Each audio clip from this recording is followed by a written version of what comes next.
Quelles sont les sources du pouvoir de marché? Commençons par rappeler ce qu'est le pouvoir de marché.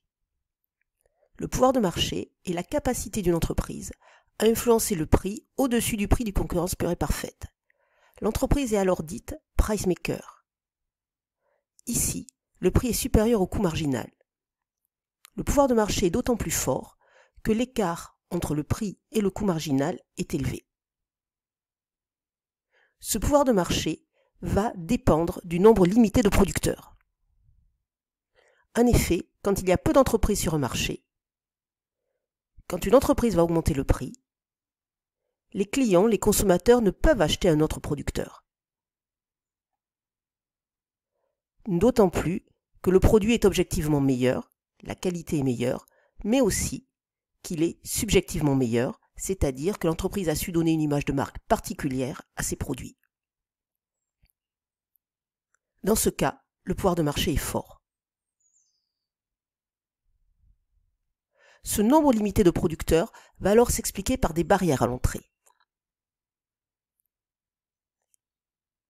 Le faible nombre d'entreprises sur un marché peut s'expliquer par des barrières à l'entrée. On peut les définir comme tous les obstacles qui vont décourager l'entrée de nouvelles entreprises dans un secteur d'activité. Or, cela paraît assez paradoxal puisque les entreprises en place dégagent des profits importants. Il devrait donc y avoir de nouvelles entreprises qui entrent pour profiter de ces surprofits. Or, il ne va pas y avoir de nouvelles entrées du fait de 3 types de barrières, des barrières légales, des barrières structurelles et des barrières stratégiques. Premier type de barrière, les barrières légales.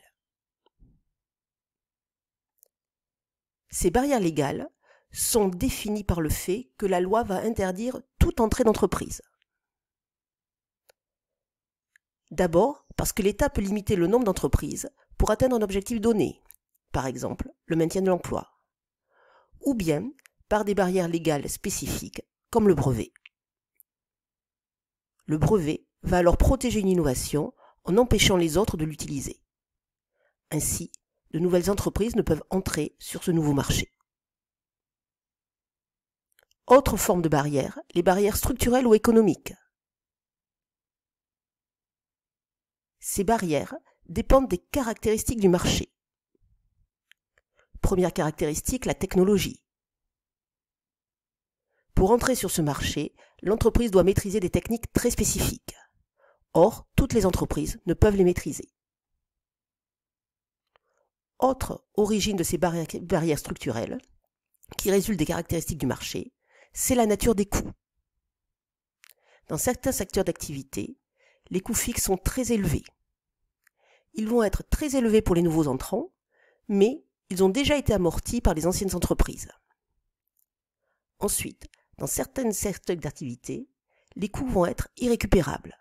Ce sont des dépenses qui ne pourront pas être recouvrées en cas d'échec.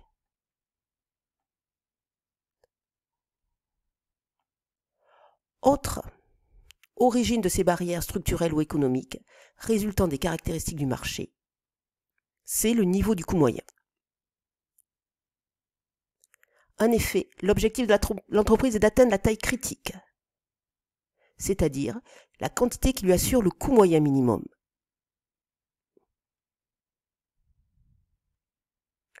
En effet, avec l'augmentation de la quantité produite, l'entreprise a un pouvoir de négociation plus fort avec ses fournisseurs.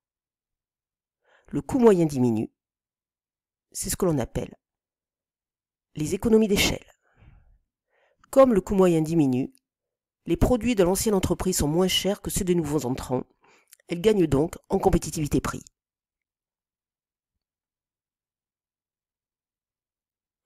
Autre origine de ces barrières structurelles ou économiques, c'est la nature de la demande. En effet, dans certains secteurs, il y a ce qu'on appelle des effets de réseau. L'utilité et la valeur d'un bien dépendent du nombre d'utilisateurs. Or, les entreprises déjà en place ont de nombreux utilisateurs. Ainsi, il y a un avantage d'entreprises anciennes par rapport aux nouveaux entrants qui ne peuvent pas bénéficier de ces effets de réseau. Autre barrières, ce sont les barrières stratégiques ou de comportement. On peut les définir comme les actions des entreprises pour empêcher un nouveau concurrent d'entrer. Ces stratégies peuvent porter sur plusieurs éléments. D'abord sur les produits. L'entreprise va dépenser énormément en publicité, va ensuite proposer une variété de produits importante pour empêcher un nouvel entrant. Autre stratégie, sur la technologie. L'entreprise va multiplier les dépôts de brevets pour rendre impossible l'entrée d'un nouvel arrivant. Enfin, dernier type de stratégie, c'est sur le prix. C'est ce que l'on appelle la stratégie de prix prédateur. L'entreprise va dans un premier temps proposer un prix inférieur au coût moyen. Ensuite, quand elle se retrouvera seule sur le marché, elle pourra réaugmenter ses prix.